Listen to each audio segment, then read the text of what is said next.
In this video, we're going to look at how you can handle UI events from your Blazor components. Web UI elements can trigger all sorts of events in response to user interactions, and you can handle those events from your C# code. Let's check it out. Alright, so here in our Blazor Web App project, we've already seen how you can handle a click event on a button.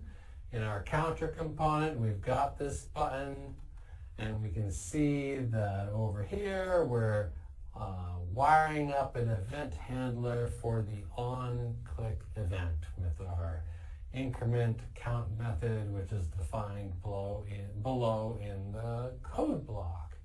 Now, there's actually a few different ways that you can define an event handler for an event. Here we're just specifying the method name and defining the method, and it's a synchronous method that takes no arguments. But we could instead do an asynchronous method. So for example, let's do async task increment count async, just so it has a different name. Same logic, current count plus plus. We'll save that. Whoop. Format it a little bit. Okay, and then if we change the method up here to increment count async, we save that. That should then apply to our running application. Just saw the check mark. And if we click the button, it still works just as before. To show that it's actually doing something async, let's add a wait of task.delay right here. So this will be a sluggish counter. All right, every time we click now, watch, I'm going to click 1,000 and then it increments, or click 1,000 then it increments. So we can have an asynchronous event handler as well as synchronous ones. We also can just, instead of specifying the method name, we can just put a lambda expression right here in the attribute value. Like we might say, let's just, whenever this on-click event happens, let's take the current count, let's get some IntelliSense going, and we'll just increment it right there in line. No problem. Let's see, I click that, yep, that's still working. That's just to show that it's doing something different. Let's increment by 2. We'll save that. Hot reload it, and we're able to go. Let's actually get this side by side so we can see both changes when we're playing with things. All right, cool. So you can do lambda expressions. That works as well. Now, that means we could get rid of these existing event handler methods. Now, if you were starting from scratch, like let's say you were just typing out like add-on click, and you can type the method name that you want to use right here, like increment count. And then you notice there's this little light bulb that pops up over here, or you can trigger it by hitting Control dot, and that will show you this code action to generate either a synchronous or asynchronous event handler for that event. And it knows what type of event it is. Let's do the synchronous one. And this looks pretty similar to what we had before, but now it has an event argument. It has this mouse event args argument. Let's take a look at what that's got. So it's got a few additional properties about the event that was just fired. So as we've seen, like that argument is obviously optional. You don't need to have it, but you can include it. And there are various event arg types for the different kinds of events. So we could add our code back here, current count plus plus. should be back and running now with the event handler method. And I think I might need to get .watch to restart. Okay, there we go. Are we going? Yes, we're going. Okay. So those are the different patterns for how you can define event handlers, synchronous or asynchronous, with an event arg or without. And you can use the code action to generate them. All right, let's try some different events. What about like on change for an input? So let's add an input UI element right here. And I want to take the value of this input and save it in a variable. So let's add a string. This is going to be text. We'll default it to empty string. And what I want to have happen is every single time this input changes, so at on change equals, and I'm going to create an on change event handler method. Let's use the code action. We'll generate an on change method, which is now below.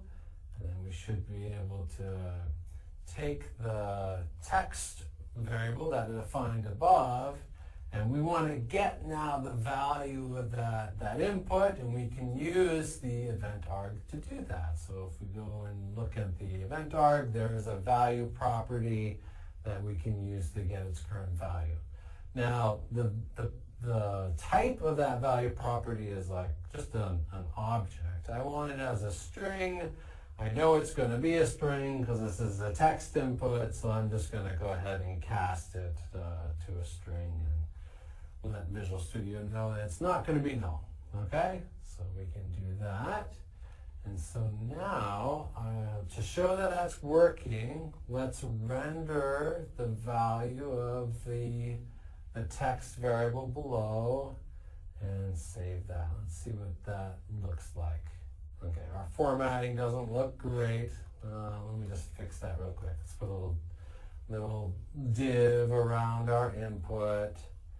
There we go, and we'll format, and then maybe add a little padding up here up top using Bootstrap. So margin top 3. So that's spaced down a little bit. Okay, that looks better.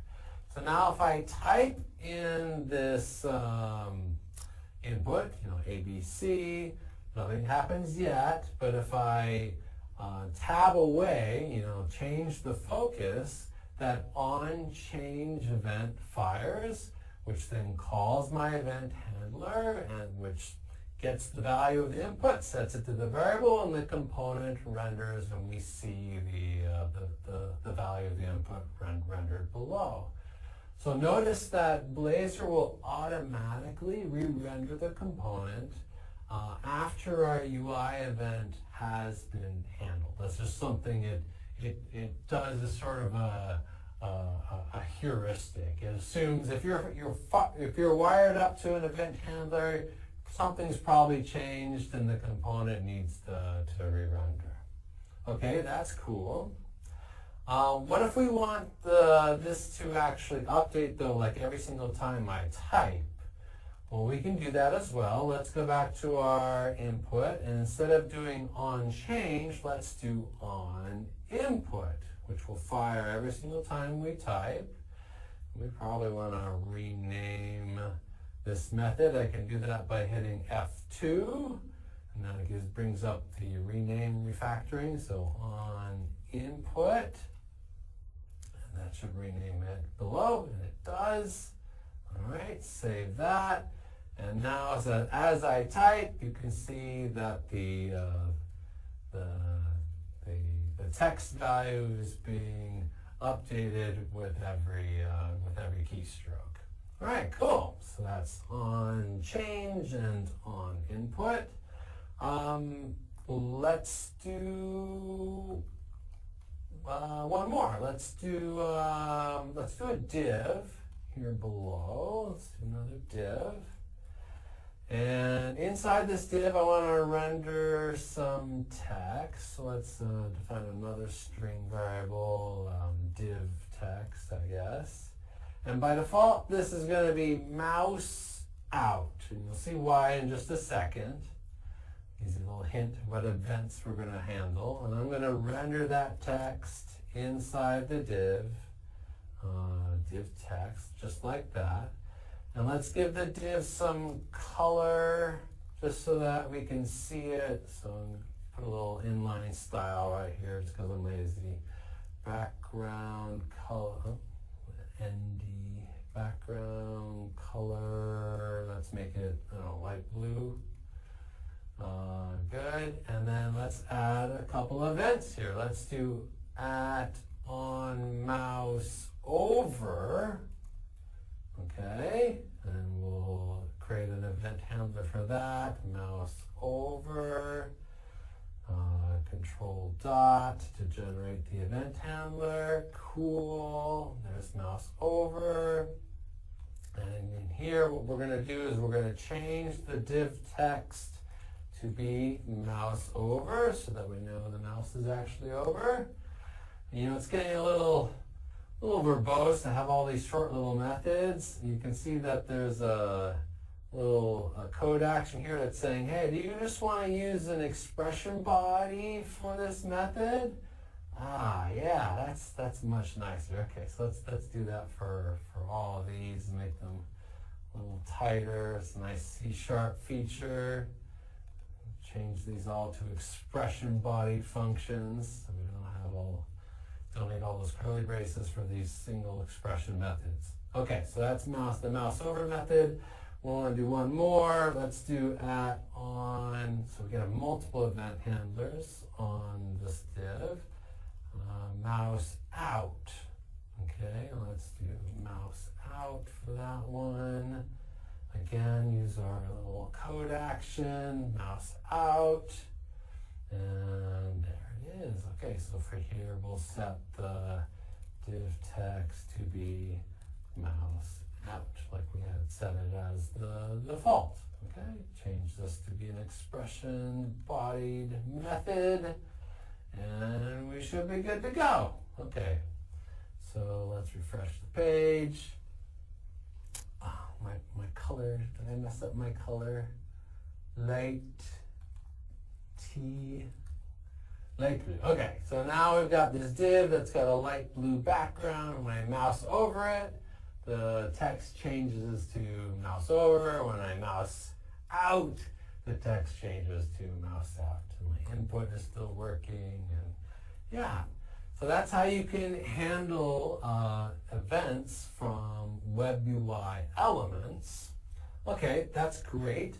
But what about from a component? What if I have a custom component that I also want to have an event that I can then handle from the component that's using it? Can I do that as well? And the answer is yes, of course, you can do that too. To show that, let's actually add another component to our application. We're going to add it to this components folder. I'm just going to click this new file icon and let's create a new Razor component. And we're going to call this My Button. It's going to be a custom button component. And it's just going to have a button inside of it like this.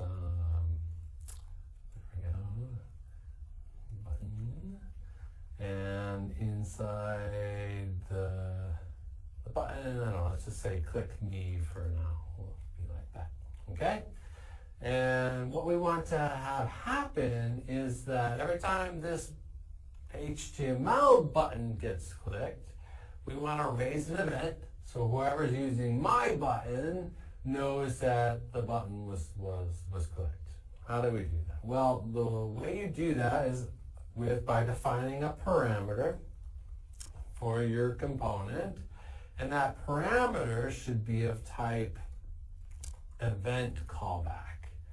And actually event callback of T probably, because we're going to want to pass along the mouse event args for that event. Okay, So event callback, let's finish this. Let's call this onClick will be the name of our event, and it's just a property that's getting a getter, has a getter and setter, just like any other component parameter.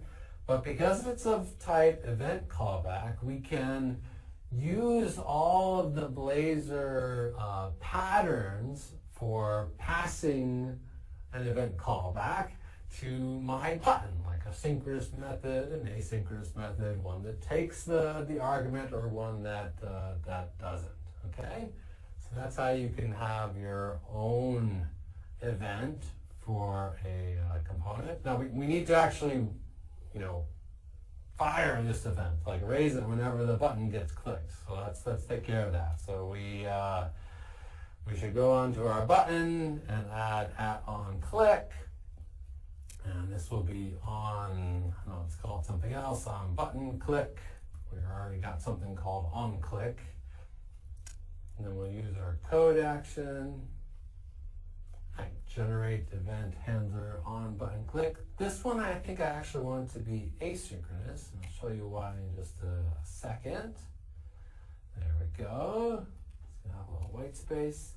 Okay, so then in my on button click method, I want to fire that on click event that whoever's using this my button has registered for. So I take that on click event callback, and it has an invoke async method on it that I can just call, and it has a couple of overloads, one that doesn't take any parameters and one that takes that mouse event args parameter. So I'm just going to pass the mouse event args along.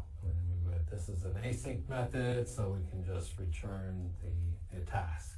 Okay? So that's how we could do that. But if we hover over the onClick attribute, we can see that it actually takes an event callback of mouse event args. Like that's the actual type of that attribute. So instead of having that extra layer, we can actually just get rid of this and instead just take our event callback, mouse event args, and just pass it in, just like that. And so that should then call the, when onClick fires, it will then call onClick, which will then fire our event callback, and that will call whoever registered an event handler with this component. All right, let's see if that actually works. So let's go back to our counter. And here, let's go ahead and add another button up above. But this is going to be my button, like that. And we want to register the onClick event that we just defined, and we'll just wire it up to the same increment count method that we're using for the other button. Okay? So save that, and let's go look at our app in the counter page and see what we got. Oh, so looks like on the watch needs to restart. Let's tell it to go ahead and always restart if that happens. Okay. All right, great. So now we've got two buttons. We have the original button, which works, and then we have our button, our new button, which works as well. We're able to handle the button click event for our my button component. Now, there's obviously a couple things that we'd like to fix up with our my button component, like right now it always says cook me in the text. How do we make it so that we can actually pass some content to my button so that it renders it inside of the HTML button? Well, there's a way to do that. In my button, we can define another parameter.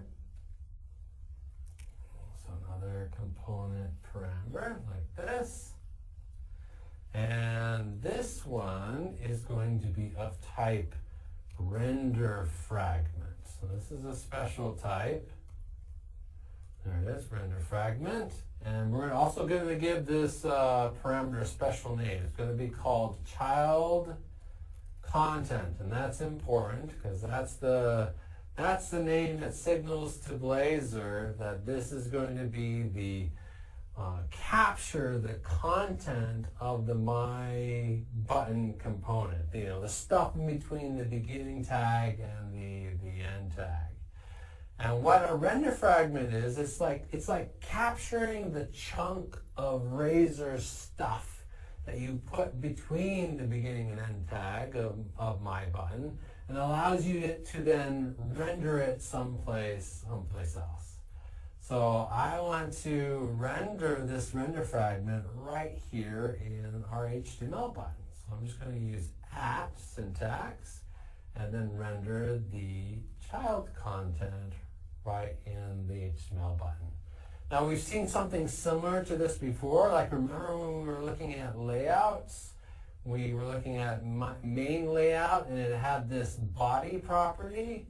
If we look at the type of the body property, it's also a render fragment. So the layout component base is sort of capturing the content of each page as a render fragment so that you can render it from your layout. So exactly the same concept, but here we're using it to capture our child content. Okay, so that's cool. So we should now be able to go to our My button, and let's actually not make it self-closing, but put some content in here now and add a closing tag. And let's save that. And now it says My button. So we're able to capture the child content and render it inside the HTML button. That's good. The styling looks a little bit to be desired.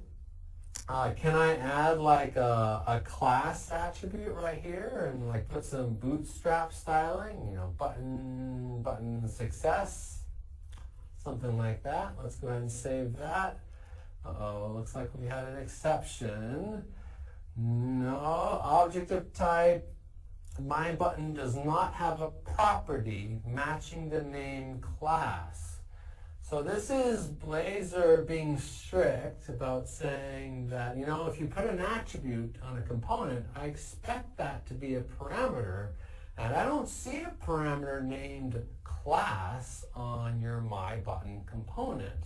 So I'm telling you that so you can go and potentially address that. You maybe mistyped the parameter name. But we actually want to take that HTML class attribute and just sort of pass it along to the button that we're actually rendering. How can we do that? Well, we can do that with another parameter. So let's add one more parameter to our My button component. So parameter. And this one is going to be of type dictionary string to object. And this is where we're going to just capture any additional attributes that are specified on the My button component. So get set, just like that. Okay, additional attributes. And in order to tell Blazor that we want this parameter specifically to capture that information, we're going to set this capture unmatched values property to true on the parameter attribute. Okay? So that means now additional attributes should have all the, any extra stuff that the user decides to put on My button. Now we want to then render these additional attributes on the HTML button. To do that, there's a Razor directive that lets you do that, which is the attributes, plural directive attribute. And here we then just pass in the value of our additional attributes, just like that. Okay? And that should then splat the attributes that were captured in that additional attributes dictionary onto the button, so that now we should be able to pass that class along. Let's see if that now works. Let's go ahead and restart. All right, and that doesn't look right. Did I mistype success? Yeah, I forgot an S. There we go. So now we have a blue button and a green button, and we can set its content. We can pass along additional attributes. We can handle events. Awesome.